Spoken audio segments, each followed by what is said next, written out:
Pottery has been around for a long time and is found in nearly every civilization in some form. The potter's wheel was invented in Mesopotamia between 6000 and 4000 BCE, bringing pottery to the next level as potters could craft their wares more quickly and efficiently, with more symmetrical and even shapes.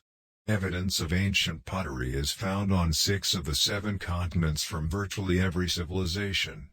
Pottery has served both practical purposes, like building materials, jugs and plates, and aesthetic purposes like sculpture.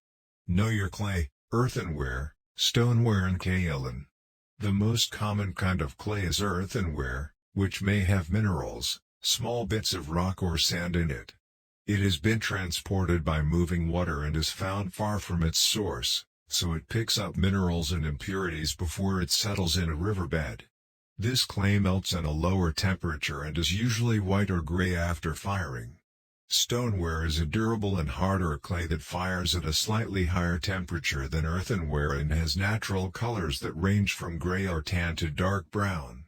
It was historically used for jugs or crocks, but in modern times it is mainly used to craft dishes. Finally, kaolin clay or China clay is the purest clay because it's found nearest to its source. It doesn't travel far by water like earthenware clay. Because of its purity, it's used to make porcelain. It fires at the highest temperature and once fired, it's hard and translucent so it doesn't need a glaze to finish. It's not pottery until you bring the heat. Because clay is a natural material that began as essentially mud, if you don't apply extreme heat to your fully dried piece of pottery and it comes into contact with water, it will dissolve back into mud. When you cook dried pottery at the correct temperature, or fire it, it changes the chemical bonds of the piece, causing the material to become permanent and waterproof. Ancient Egyptians used pottery during the embalming process. Egyptians used jars, sometimes ceramic and sometimes wood or stone, to hold the organs of the departed after they were embalmed. They believed the person would need their organs in the afterlife, so the stomach, intestines, lungs and liver were all stored in canopic jars.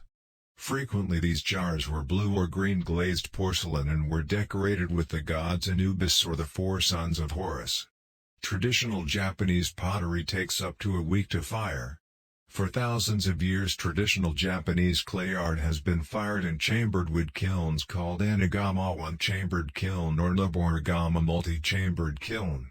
The fires kept burning 24 hours a day for as long as a week and then left to cool for several more days. The process is so labor-intensive potters often only fire their work once a year.